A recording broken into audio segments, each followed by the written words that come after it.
Olá, vamos falar sobre o EC2 Autoscaling. Esse serviço é o serviço de escalonamento de EC2 AWS. Como é que ele funciona?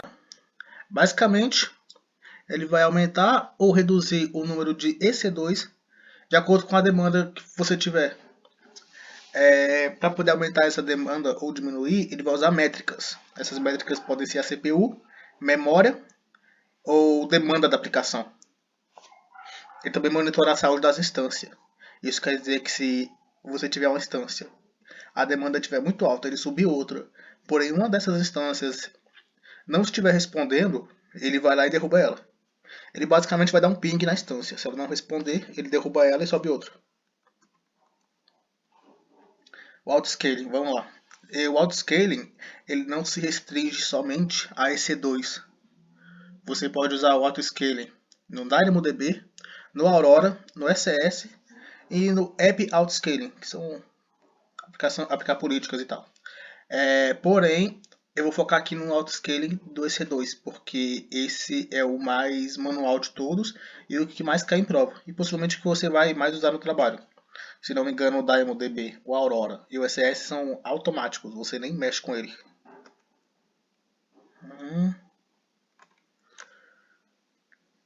O autoscaling, ele tem alguns componentes. Quando você cria um autoscaling, você define um grupo de autoscaling, que cada EC2 fica associado a esse autoscaling, a esse grupo de autoscaling. E você define um launch template ou launch configuration. Isso aí é um template de como a sua EC2 vai ser. Se você ver o vídeo sobre EC2, você vai ver que a EC2 tem algumas configurações básicas. Nesse template, você salva essas configurações e sempre que o autoscaling precisar criar uma nova instância, ele vai criar uma instância com base nessas configurações. Você tem a política de escala, que determina como escalonar. Aqui a gente tem um exemplo. Se a CPU das máquinas do autoscaling estiver a 70% por 5 minutos consecutivo, ele vai adicionar mais uma instância. E aqui a gente tem alvos da métrica, que são baseados em métricas do CloudWatch, como uso de CPU, largura de banda e etc. O CloudWatch é o serviço de monitoramento da AWS. Ele basicamente vai monitorar serviços. O que monitora usuários é o CloudTrail, mas esse é assunto para outro vídeo. Aí aqui eu coloquei um exemplo, a CPU Utilization, quando você define uma métrica no autoscaling, ela tem esses nomes em inglês, e a métrica de CPU é a CPU Utilization. Aqui é um design do autoscaling. Quando você cria um autoscaling, você tem que colocar três informações, que é a capacidade mínima, que é o mínimo de instâncias que aquele autoscaling, aquele grupo de autoscaling vai ter. A capacidade desejada, que é a capacidade ideal que você quer que ele tente manter para o seu ambiente estar funcionando de maneira perfeita. E o tamanho máximo, para ele não ficar criando EC2 demais e acabar estourando o seu orçamento. Aqui a gente tem um exemplo. O mínimo é 4. A capacidade desejada para o ambiente funcionar é 6. E a capacidade máxima é 8.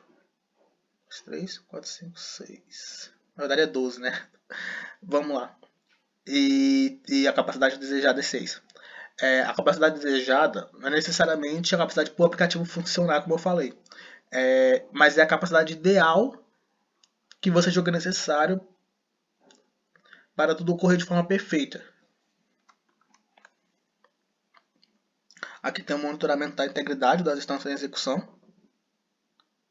Como eu falei, o autoscaling ele monitora a saúde das instâncias. É como se desse um ping.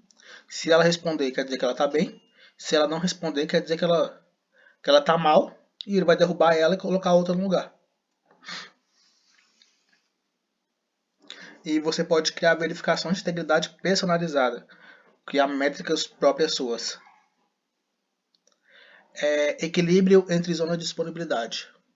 É muito ideal que você configure o autoscaling para poder criar instâncias em mais de uma zona de disponibilidade, porque assim você aumenta a disponibilidade como o próprio nome fala, né? Zona de disponibilidade aumenta a disponibilidade do serviço.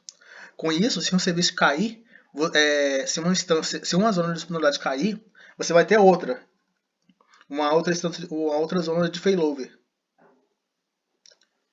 Aqui tá, propõe a autodisponibilidade e a resiliência, que é a capacidade de... resiliência na AWS seria o conceito de você conseguir lidar com as falhas. Índice para escalamento da CG, aqui a gente tem alguns índices, que é o uso de CPU, o tráfego de rede, como cada tipo de EC2 tem uma, acho que é ENI, é uma placa de rede virtual integrada a ela. E essas placas de rede ela tem um limite do tráfego. Então, se esse limite estiver muito perto de ser excedido, você consegue colocar uma métrica no autoscaling que vai criar novas instâncias. O número de requisições, você consegue, se essa máquina estiver sendo muito acessada, você consegue usar isso como uma métrica. Horários específicos, que escalonamento programado. Aqui está a escala programada e nesse caso, digamos que o seu serviço tem um pico de acesso de 8 da manhã até meio-dia. Depois esse pico corta pela metade. É interessante você colocar uma métrica que ele vai dobrar o número de instâncias EC2 durante esse período e fora desse período ele vai cortar pela metade. E aqui vai monitorar pelo meio do CloudWatch, já falei disso. E uma integração que é perfeita com o ASG, que é o Autoscaling Group, é o ELB, o Elastic Load Balance. Eu vou fazer um vídeo sobre, mas o Load Balance ele vai distribuir o tráfego. Basicamente é assim, você tem um conjunto de servidores que responde ao seu site. Servidores são EC2, que responde ao seu site. Como é que quando o cliente manda mensagem, como é que é distribuído essa mensagem entre os servidores? Ela não é automática, então assim, não é o servidor que decide quem vai pegar cada requisição. Para isso a gente tem um Elastic Load Balance. O Load Balance ele deve ficar na ponta. Toda vez que chegar uma requisição, ele vai distribuir essas requisições entre as EC2. Isso quer dizer que, tipo assim, ele vai garantir que cada EC2 tem um tanto certo de requisições e elas estejam em equilíbrio. Cada uma tem um uso bem próximo da outra. O ELB funciona dessa forma. O ELB também é muito útil porque você consegue colocar só um certificado SSL e TLS, que é o certificado usado no HTTPS. E ele é bom que nem a porta de entrada. Então, Firewall, essas coisas, é bom sempre colocar nele e tudo mais. Você pode associar o ALB ao autoscaling. Isso quer dizer que sempre que uma instância for criada, essa instância já vai estar automaticamente associada ao ALB. Então, sempre que o tráfego chegar, esse ALB vai mandar para essa nova instância também. Aqui está, essa instância é adicionada ao Target Group. Target Group são os grupos alvos. Quando você cria um LB, você cria um Target Group, que você vai colocar todas as instâncias que o LB vai mandar as requisições. E no caso, esse Target Group vai estar associado ao ASG. O ASG criou a nova instância e já manda para o Target Group do ALB. E o ALB também tem um Health Check, que é a verificação de integridade, assim como o ASG. Só que diferente do ASG, ele não derruba a instância. Se a instância não estiver respondendo, ele simplesmente não manda requisição para ela. A função de derrubar ela é do ASG. Aqui a gente tem algumas políticas de escalonamento. Isso aqui cai muito na prova do Practitioner, pelo que eu me lembro. Tem o escalonamento baseado em métricas, Dynamic Scaling, que aqui a gente tem as opções, o Target Tracking, o mais comum, você define uma métrica-alvo. Exemplo, a CPU em 60%, foi o exemplo que eu usei. E o autoscaling se ajuda automaticamente. Tem o Step Scaling, define ações diferentes com base no quanto a métrica excede o limite. Aqui, não, o que eu expliquei foi isso. Se a CPU ficar acima de 70%, ele adiciona uma instância. Se ela ficar abaixo de 70%, se a CPU ficar acima de 70%, ele adiciona uma instância. Se ela ficar acima de 90%, ele adiciona duas. Sim. E o Target Group, que é o primeiro, ele é baseado em porcentagem, né? Tem essa questão. Mas você pode botar outras coisas também, mas porcentagem é mais comum. Tem um Simple Scaling, que executa uma ação por vez, espera um cooldown antes de executar outra. É menos usado hoje em dia. O que quer dizer isso? Sua CPU está acima de 70%. Aí ele adiciona uma instância nova. Ele tem um cooldown de 5 minutos. Isso quer dizer que dentro de 5 minutos ele não vai adicionar mais nenhuma instância. Mesmo que essa instância nova e as outras ultrapassem 70%. Ele só vai adicionar uma nova instância depois de 5 minutos. Tem isso. E o escalonamento programado, que eu já expliquei, ele aumenta as instâncias às 9 horas, que é um exemplo que eu coloquei também. O Target Tracking Scaling ajusta automaticamente para manter uma métrica alvo, como 50% da CPU, ele mantém essa métrica sempre. É o primeiro que eu também mostrei aqui na frente, só está repetido. E aqui a gente tem um tipo de escalonamento na nuvem. O Autoscaling, o ASG, ele vai usar o escalonamento horizontal.